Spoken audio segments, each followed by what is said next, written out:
Hey guys, so I finally did it. I went and pulled the trigger on a Grand Seiko, and this is coming from the perspective of a watch enthusiast that has really been admiring Grand Seiko from afar via YouTube for many years now, and I finally pulled the trigger.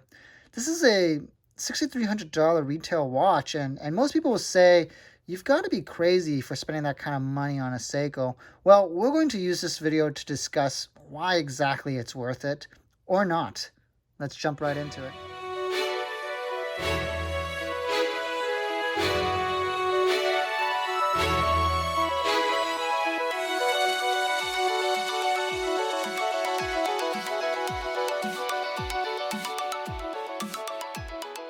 So I have here a Grand Seiko reference SBGH269. This is a 2019 limited edition, limited to 900 pieces, and it was meant to commemorate the season of autumn. So you have this beautiful red dial here meant to evoke the turning of the leaves, the anodized titanium green rotor here. This is kind of a special limited edition rotor. Again, meant to draw from the leaves that have yet to turn green. And then you have this really nice, gorgeous pattern on the dial here, meant to mimic that of Japanese wooden flooring in Japan. So a very culture and nature inspired timepiece, which is something that Grand Seiko does quite often and they're very good at. So we're going to use this watch as a base to talk about Grand Seiko, the brand, the value proposition, and ultimately determine whether or not it was worth it all. Did it really meet my expectations as a admirer from afar for so many years? So without question, Seiko really dominates the sub $500, even sub $1,000 price range, right? They make amazing bang for buck watches. Can you say the same for a $5,000, $6,000, $7,000 Seiko? We're going to talk about that here. So Grand Seiko is really the pinnacle of Seiko's lineup in terms of aspiring to create the perfect wristwatch. And, I have to admit, Creedor is a step above it, but Grand Seiko really is, in terms of practicality, as close as you can get to perfection in a Seiko watch. And so there's a couple of Grand Seiko talking points I'm going to quickly go over here before I jump into a more in-depth critique or discussion. So a couple of things. What makes this a $6,000 watch? Well, number one, it's going to be the polishing. And you can see there's a lot of hairline scratches in my watch just from daily wear, in fact. But the polishing of this case is completed with the method of what Grand Seiko calls Zeratsu polishing. So it's essentially a polishing technique that is used in samurai sword polishing. It is hand applied, coordinated by eye, and it's really amazing how the artisans at Grand Seiko is able to accomplish this. You're really getting a well-crafted watch here. We're not talking about a machine, completed timepiece. This is true craftsmanship. Someone that trained many, many years just to do this. So you're getting a high level of craftsmanship. You're getting a 9S in-house mechanical movement by Seiko. And this 9S movement, while is unfortunately blocked by this limited edition rotor, is a high beat movement. So what I mean by that is it beats at 36,000 beats per hour. And it's also regulated even higher than COSC standards. So an accurate, competently finished, high beat movement within these watches.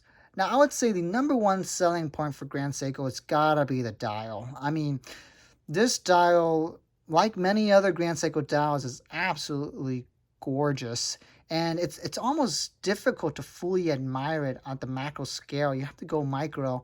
And that's what's so beautiful about Grand Seiko timepieces is that you can stare at this watch and still notice something new in the details about it many months down the line. And that's my number one selling point for Grand Seiko. Things like the snowflake, which is arguably the most recognizable Grand Seiko reference, the peacock, the Kurazuri, the Mountawate. These are all just a variety of gorgeous dials that, honestly, I don't think you're going to find this level of creativity and attention to detail at any price point in terms of dial and dial furnishing. So those are kind of the selling points of Grand Seiko. What do I think about it now that I have my hands on one and I've spent some time wearing it? Well, couple of things. One, I initially thought with the specs of being 100 meters water resistance, screw down crown, of course, and pretty reliable and on a bracelet, I thought this would be my daily beater. And honestly, with the Zaratsu polishing and the, high level of polished surfaces and high area, this is really a scratch-prone watch, and it almost hurts too much to wear it on a daily basis, and I do, and you can see I'm paying the price of it. But something to consider when owning a Grand Seiko that I didn't, as someone that admired it from afar. While the Zaratsu polishing is absolutely gorgeous, and the level of polishing is really high, it also means it's very scratch-prone, and it almost hurts every time you get a little dink on it. At some point, you're going to just have to give up and say, I'm just going to have to enjoy this gorgeous timepiece. My other complaint is going to be with the bracelet here, and you get a simple triple fold clasp. It's just not as substantive as Rolex and Omega bracelets that I've experienced in the past. Fairly simple mechanism and no micro adjustment, so it's definitely very comfortable on the wrist, which is the main purpose.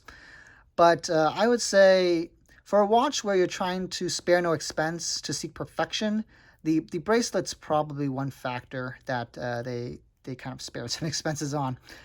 My other issue with the Grand Seiko, and a warning I suppose for others, is you really want to have a base collection before you jump into Grand Seiko. And luckily, my collection is relatively mature and that I have a solid rotation with or without this timepiece. Many will agree with me, and Grand Seiko has a really strong following. But I really believe, having owned this watch now and worn it and putting it part of my rotation, it's kind of the niche piece of my collection. It's the watch I wear when I'm thinking to myself, I want to wear a watch that's of such high quality that 99.9% of the population won't even know what they're looking at, but I do. And it's that unique factor that makes Grand Seiko so special. But at the same time, if it's your one and only piece, then there are times where you probably do want to make a statement and that you do want people to know what you're wearing. And so you can call that watch snobbery if you want, but you're watching this because you're interested in luxury, and part of luxury is undoubtedly snobbery. And so Grand Seiko, certainly a watch of high quality, really unique, and some considerations before buying one. Do I regret this? Absolutely not. But if you're seeking a Grand Seiko for the first time, some things just to consider in your purchase.